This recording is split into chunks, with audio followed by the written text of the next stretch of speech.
yang melampaui segala akal. Itulah kiranya yang memelihara hati dan pikiranmu dalam Kristus Yesus Tuhan kita. Amin. Firman Tuhan yang akan menjadi khotbah dalam minggu ke-18 setelah Trinitatis tertulis dalam kitab Yesaya pasal 5 ayat 1 sampai ayat ke-7. Saya membaca dalam Alkitab terjemahan baru 2 bagi kita semua. Demikian tertulis, nyanyian tentang kebun anggur. Aku hendak menyanyikan nyanyian tentang kekasihku, nyanyian kekasihku tentang kebun anggurnya. Kekasihku mempunyai kebun anggur di lereng bukit yang subur. Dia mencangkulnya dan membuang batu-batunya. Ia menanaminya dengan pokok anggur pilihan. Ia mendirikan sebuah menara juga di tengah-tengahnya dan menggali lubang tempat memeras anggur. Lalu ia menantikan kebun itu dan menghasilkan buah anggur. Tetapi yang dihasilkannya buah anggur yang masam. Sekarang hai penduduk Yerusalem dan orang Yehuda, adililah aku dan kebun anggurku. Apakah lagi yang harus diperbuat untuk kebun anggurku itu yang belum kuperbuat kepadanya? Aku menantikan dia menghasilkan buah anggur. Mengapa yang dihasilkannya hanya buah anggur yang asam? Maka sekarang aku mau memberitahukan kepadamu apa yang hendak kulakukan. Aku akan menebang pagar durinya sehingga kebun itu dimakan habis. Aku akan merobohkan temboknya sehingga kebun itu diinjak-injak. Aku akan menelantarkannya, tidak dirantingi dan tidak disiangi, sehingga tumbuh onak dan duri. Aku akan memerintahkan awan-awan supaya jangan diturunkannya hujan di atasnya. Sebab kebun anggur Tuhan semesta alam ialah kaum Israel, dan orang Yehuda ialah tanaman-tanaman kegemarannya. Dinantikannya keadilan, tetapi hanya ada kelaliman. Dinantikannya kebenaran, tetapi hanya ada keonaran. Demikian firman Tuhan. Selamat malam bagi kita semua.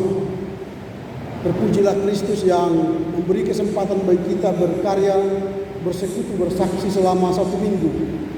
Dan sejenak kita meninggalkan kegiatan, aktivitas kita untuk datang mendengar sabda Tuhan di gereja Tuhan hari ini. Karena kita yakin dan percaya dengan mendengar sabda Tuhan, kita akan dipulihkan, dikuatkan, diberikan harapan baru, semangat baru, hikmat baru untuk menjalani hari kita esok yang penuh harapan, meraih cita-cita kita. Kita telah memasuki minggu ke-18 setelah Trinitatis, dan tema yang akan kita renungkan ialah Tuhan menghendaki keadilan dan kebenaran. Saya ulangi, Tuhan menghendaki keadilan dan kebenaran. Tema ini menarik untuk kita bahas karena Tuhan mengibaratkan, mengumpamakan keadilan dan kebenarannya seumpama kebun anggur. Kebun anggur berarti menjadi sebuah simbol dari sebuah harapan. Ketika pemilik kebun anggur menanam anggur, pastilah dia menanam bibit yang unggul. Tidak akan pernah menanam bibit yang sembarangan, karena dia mengharapkan pohon anggur yang dia tanam akan menghasilkan buah yang manis. Dan ilustrasi ini atau perumpamaan yang dibuat Tuhan ini menggambarkan kehidupan sejatinya orang Israel yang kala itu mereka tidak melakukan keadilan dan kebenaran. Itu ibarat menghasilkan buah anggur yang asam. Jadi asam itu menjadi identifikasi umat Israel tidak melakukan keadilan dan kebenaran. Tetapi yang mereka lakukan ialah kelaliman dan keonaran. Dalam ayat 7 tadi dikatakan Tuhan menantikan keadilan, tetapi yang datang ialah kezaliman. Tuhan menantikan kebenaran, tetapi yang datang ialah keonaran. Berbanding terbalik. Inilah yang Tuhan lihat tatkala dia melihat pohon anggur, kebun anggur yang dia tanam sendiri, tidak menghasilkan buah yang manis, tetapi menghasilkan buah yang asam. Ini menarik untuk kita renungkan, apalagi mungkin saudara-saudara yang hadir saat ini banyak adalah mahasiswa-mahasiswi yang sedang bergumul berjuang untuk meraih cita-cita harapan orang tua dan harapanmu meraih sukses di masa depan. Tentulah kamu ketika memulai studimu bercita-cita untuk menghasilkan gelar yang kelak akan kau gunakan untuk meraih harapan dan impianmu, menjadi orang yang berbakti berguna bagi keluarga, gereja dan masyarakat. Engkau menjadi scholar yang berkualitas, yang menghasilkan pohon anggur yang manis. Artinya selama studi Anda melakukan keadilan dan kebenaran. Tetapi kalau misalnya dalam proses perjalanan sewaktu, ketika Anda mulai studi, di tengah jalan Anda mulai berjalan menyimpang ke kiri dan menyimpang ke kanan, tidak tegak lurus dengan studi, mulailah menghasilkan buah anggur yang asam. Karena Anda tidak melakukan lagi keadilan. Adil artinya Anda sebagai mahasiswa melakukan tugas-tugas mahasiswa. Benar berarti Anda terus tunduk pada aturan-aturan perkuliahan untuk menghasilkan nilai-nilai yang baik, mendapatkan pengetahuan yang baik, yang kelak bagimu berguna untuk melanjutkan kehidupanmu dan mendapatkan harapan, cita-cita untuk membanggakan orang tua dan dirimu dan memuliakan Tuhan. Tetapi karena sudah mulai mengenal kota Medan lebih dalam, mulailah menyimpang ke kiri dan ke kanan. Dulu waktu tingkat 1 mungkin belum tahu kota Medan, maka dia tidak lulus, hanya kampus kos. Mungkin sesekali ke perpustakaan. 2 tahun, 3 tahun tahu Medan, sudah tahu dia di mana Mall Manhattan, dia tahu di mana Mall Medan Bay, dia sudah tahu Daly Park, dia sudah tahu Center Point, dia sudah tahu bioskop, dia sudah tahu kafe, dia sudah tahu ya tempat-tempat nongkrong. Mulailah dia tidak tegak lurus lagi kepada tugas sebagai mahasiswa. Mulailah sesekali, berkali-kali, mungkin seringkali mengabaikan perkuliahan, tidak bertanggung jawab menyelesaikan paper-paper dosen, tidak bertanggung jawab lagi menyelesaikan dengan baik, bahkan tidak bertanggung jawab lagi menata kehidupan kerohaniannya, bahkan keuangannya dengan baik. Akhirnya mulailah buah anggur yang masam. Ini yang menjadi pergumulan. Ketika masam atau asam, itu berarti pahit, sakit. Ketika misalnya orang tua ditanya teman-teman, Eda, gimana sukses di Medan? Yang kuliah di USU itu?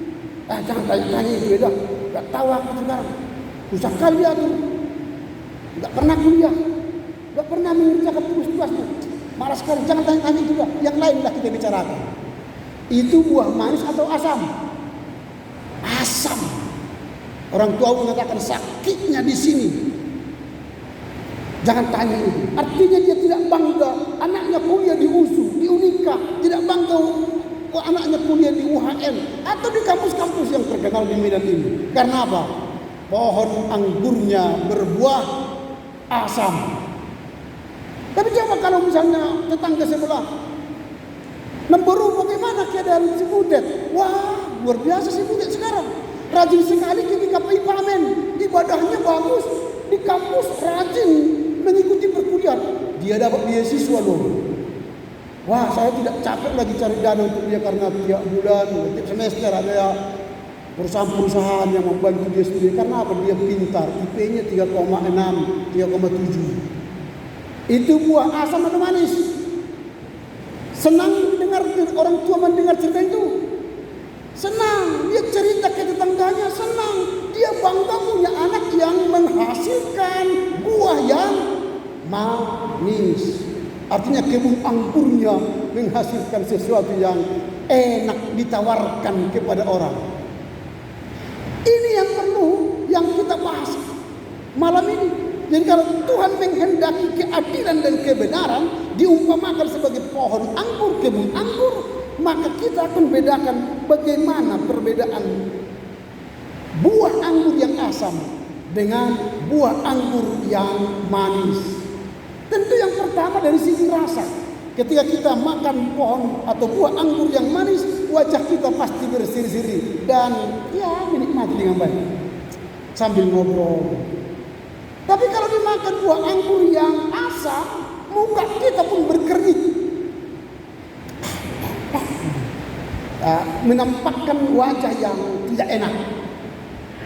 Itu beda. Jadi maka tadi rasa. Ketika tetangga tanya orang tua kita bagaimana sih, cok, wajahnya masam, berkerut, berkerut. Kenapa? Berita tentang kita buruk. Tapi ketika tadi Namborunya anak mainnya tanya Namborunya, mukanya berseri-seri, bangga cerita si Butet. Itu berarti yang dia makan ialah anggur manis. Wajahnya berseri-seri. Tidak ada wajah kelelahan dalam tubuhnya, tapi dia ceritanya rocos karena anaknya menghasilkan anggur yang manis. Itu dari segi rasa.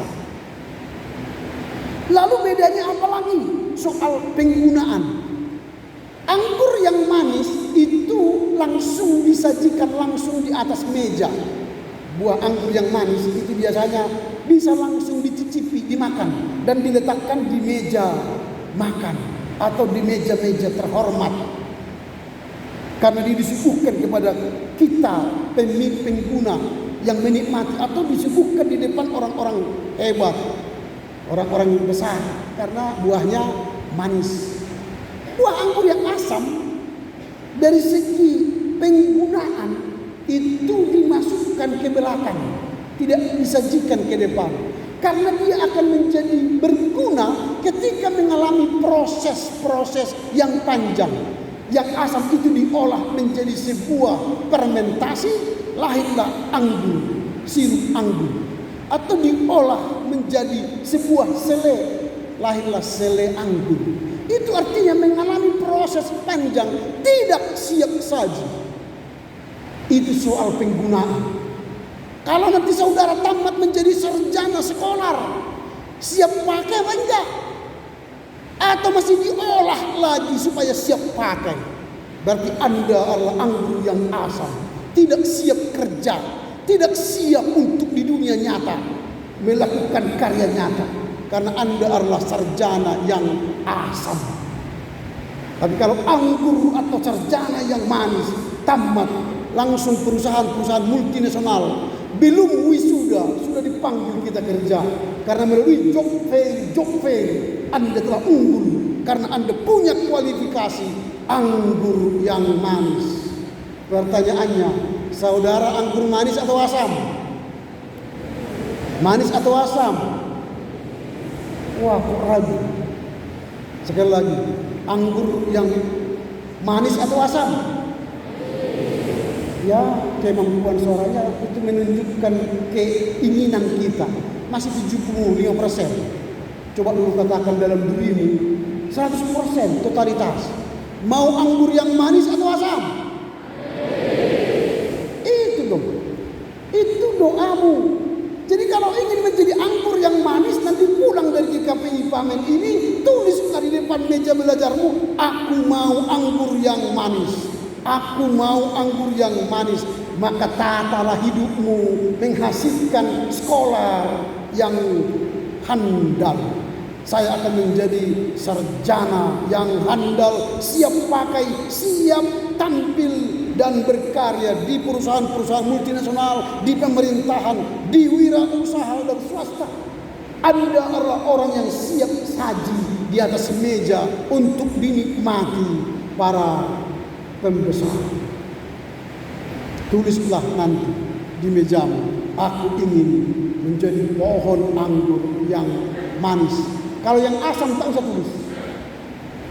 Kalau yang asam tak usah tulis. Karena ya kalau kau tidak mau buat peta hidupmu, pasti asam hasilnya. Itu aja. Ya. Jadi mulai. Itu dari segi penggunaan umum.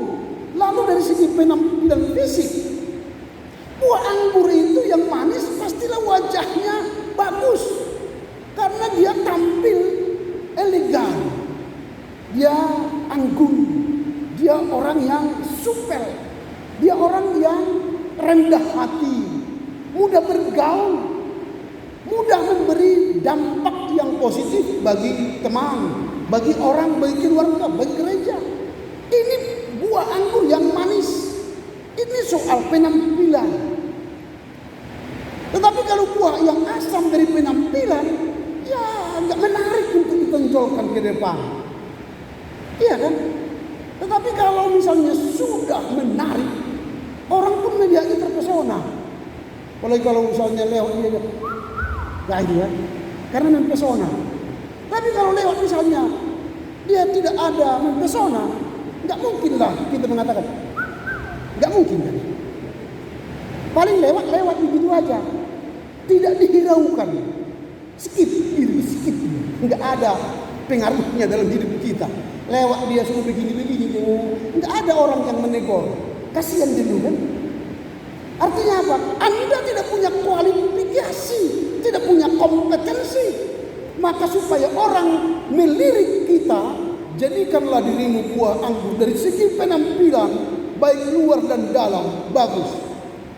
Tadi bacaan Alkitab ketika Yesus masuk ke dalam sebuah rumah, lalu dia makan tanpa cuci tangan.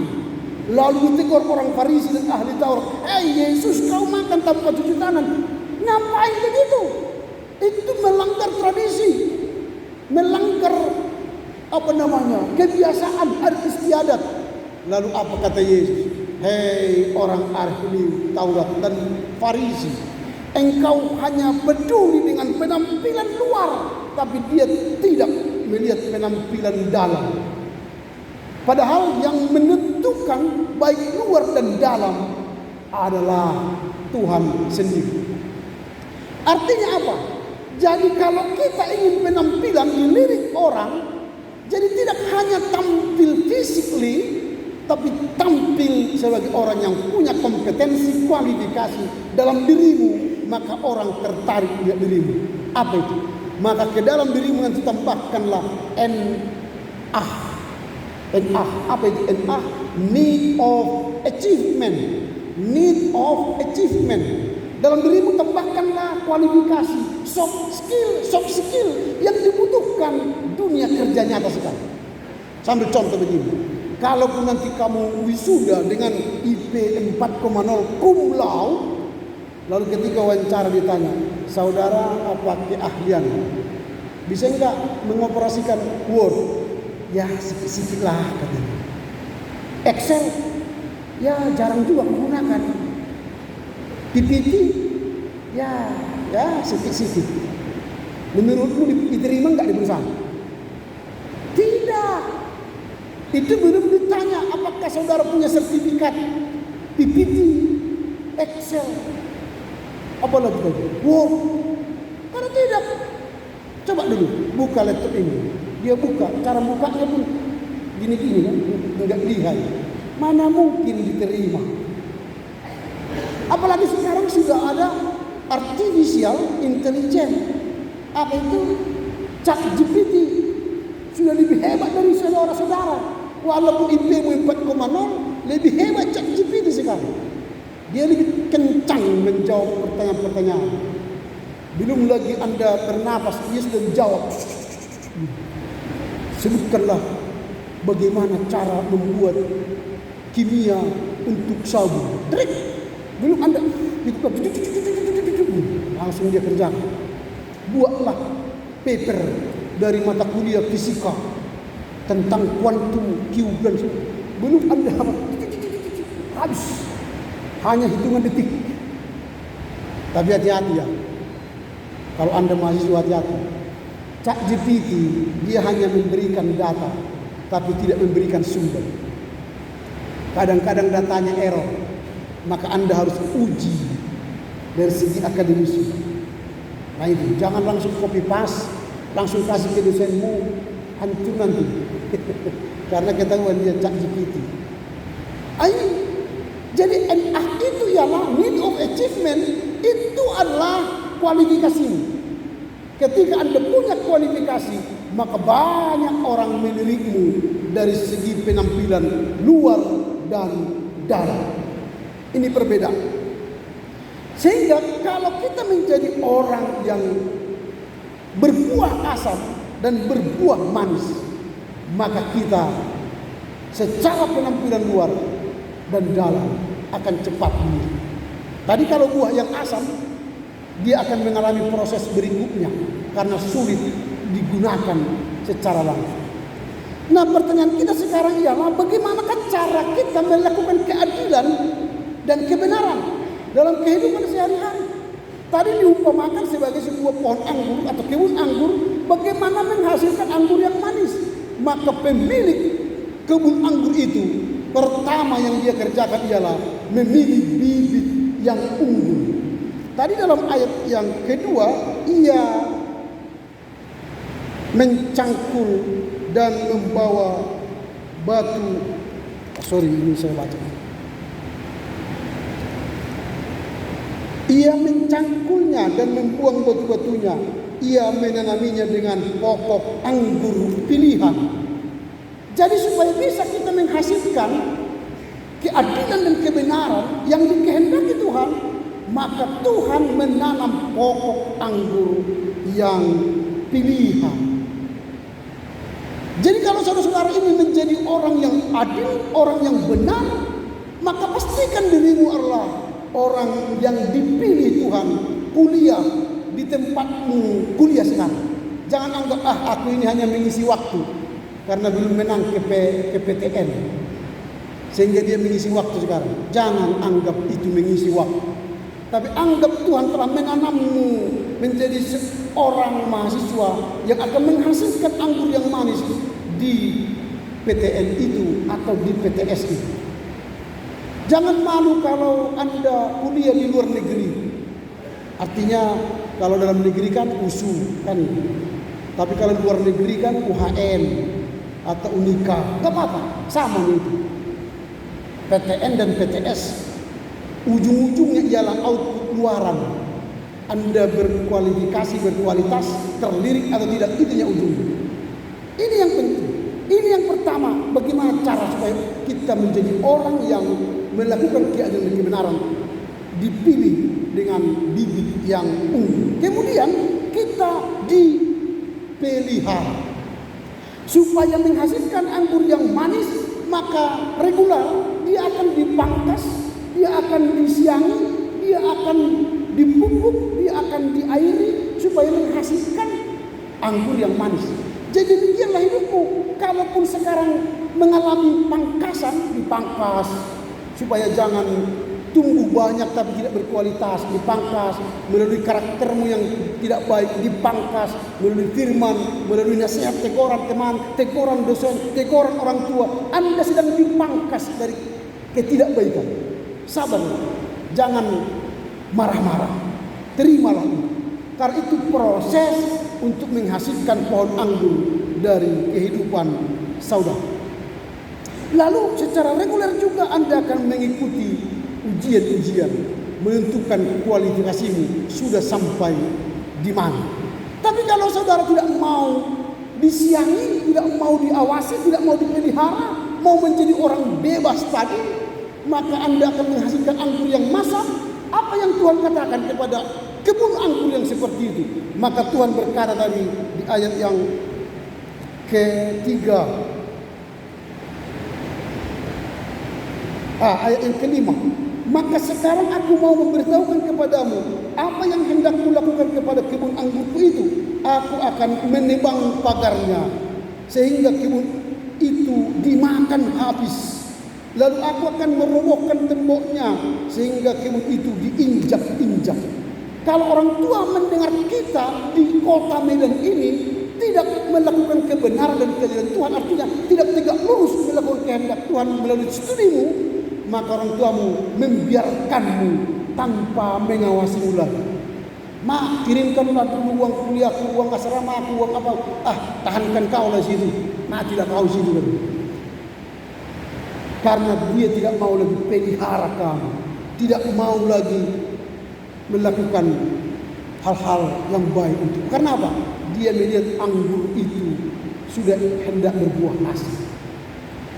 Ini yang dilakukan. Jadi memilih bibit anggur yang baik, lalu mengikuti proses perawatan, pemeliharaan dari Tuhan supaya menghasilkan buah anggur yang manis. Pertanyaan yang terakhir, apa yang hendak kita renungkan, kita bawa pulang dari minggu ke-18 setelah Trinitatis ini, supaya Tuhan menghendaki keadilan dan kebenaran dari kita. Yang pertama, maka kita harus menjadi orang yang taat kepada Tuhan. Jadi kalau kita sekarang menjadi umat pilihan Tuhan, kebun anggur Tuhan, bibit Tuhan yang ditanam, maka taatlah kepada perintah Tuhan, pemeliharaan Tuhan. Jangan melawan kehendak Tuhan. Hanya orang yang taat pada aturan, bimbingan, dan nasihat Tuhanlah akan meraih sukses di masa depan. Tapi orang yang menyimpang ke kiri dan ke kanan, sukses juga, tapi buahnya bukan manis, tapi asam. Itu yang pertama. Yang kedua, bertanggung jawablah secara pribadi, supaya Anda menjadi orang yang berkualitas, artinya melakukan keadilan dan kebenaran Tuhan. Maka bertanggung jawablah atas tugas panggilanmu sekarang. Kalau mahasiswa menjadi mahasiswa yang baik, kalau pekerja menjadi pekerja yang baik, kalau pelajar menjadi pelajar yang baik, kalau orang tua menjadi orang tua yang baik. Sehingga kita bertanggung jawab menyelesaikan tugas panggilan kita. Kalau sudah mulai kuliah, terdaftar di sebuah kuliah universitas, terdaftar di sebuah SMA, terdaftar di sebuah taruna misalnya, mulailah dengan baik dan setialah mengakhiri sampai selesai. Karena ada banyak kampus-kampus mendaftar banyak tapi tidak berhasil di wisuda pada akhirnya. Jadi bukan soal masuk dalam sebuah perguruan tinggi yang penting, tapi bagaimana Anda akhirnya menyelesaikan tugas dengan bertanggung jawab, sehingga orang tua nanti bangga saat kamu wisuda. Nama kan itu kan ucok haraha orang tua kan itu kan dengan IPK 4,0. Wah, orang tua jadi gini. Nah itu kan bangga dia, karena anaknya telah diwisuda. Daripada nama ucok haraha dengan IP 2,3 orang tuanya ya, malu. Maka datanglah, bawalah orang tuamu ke auditorium kampusmu dengan bangga, karena sudah terbayar jerih lelahnya, karena saudara menghasilkan anggur yang manis. Itu yang kedua, tanggung jawab pribadi. Yang terakhir, kesempatan untuk bertobat. Kalau mungkin saudara sekarang sudah evaluasi, yang sudah 3 semester atau 4 semester atau 5 semester di kampus, lalu Anda sudah tergoda ke kiri dan ke kanan, maka sekarang mulailah bertobat. Hentikan itu. Fokuslah, tegak luruslah dengan tugasmu. Mulailah kurangi, mulailah buang segala toksit dalam pertemananmu, dalam perkuliahanmu. Toksit waktu yang terbuang di kafe-kafe, terbuang di nightclub, terbuang di bioskop, terbuang di kamar yang main gitar itu, gitu kan, sambil minum tuak. Belum saatnya Anda menghabiskan waktu itu. Nantilah kalau Anda sudah direktur perusahaan, nikmatilah bersama teman-teman. Sekarang waktumu masih belajar. Jadi kalau waktumu sekarang sudah banyak dibuang tanpa ada artinya, bertobatlah, putar haluan, maka pulang ke rumah, buatlah aku menjadi anggur yang manis. Turn back, bertobatlah, mulailah atur keuanganmu, atur waktumu, atur pertemananmu. Kalau teman itu toksik, cut. Anggur itu kalau tidak berguna dipotong, supaya menghasilkan anggur yang bagus. Kalau teman kita itu toksik, mengganggu terus, putuskan aja. Tak. Unfriend kalau di dunia maya, unfriend atau block. Bertemanlah kepada orang-orang yang berkualitas daripada orang yang tak berguna demi masa depan. Dengan firman Tuhan ini Anda akan dipanggil menjadi orang yang dikehendaki Tuhan untuk melakukan keadilan dan kebenaran dengan keberhasilan menjadi pohon dan pokok anggur yang menghasilkan buah yang manis. Tuhan Yesus memberkati. Amin. Kita berdoa. Terima kasih Bapa. Tuhan menghendaki keadilan dan kebenaran dari kami. Mampukan kami untuk bukan menjadi pohon anggur yang asam, tetapi pohon anggur yang menghasilkan buah yang manis. Jika selama ini kami tidak fokus pada tujuan kami semula, Engkau mengingatkan kami supaya kami fokus tegak lurus kepada tugas tanggung jawab kami sebagai pokok anggur yang Tuhan tanam dimanapun kami berada. Tugas panggilan kami harus kami ingat untuk menghasilkan pohon anggur dan buah anggur yang manis. Mampukan kami mengerti memahami firman-Mu dan mengamalkan, melakukan dalam kehidupan kami sehari-hari. Amin.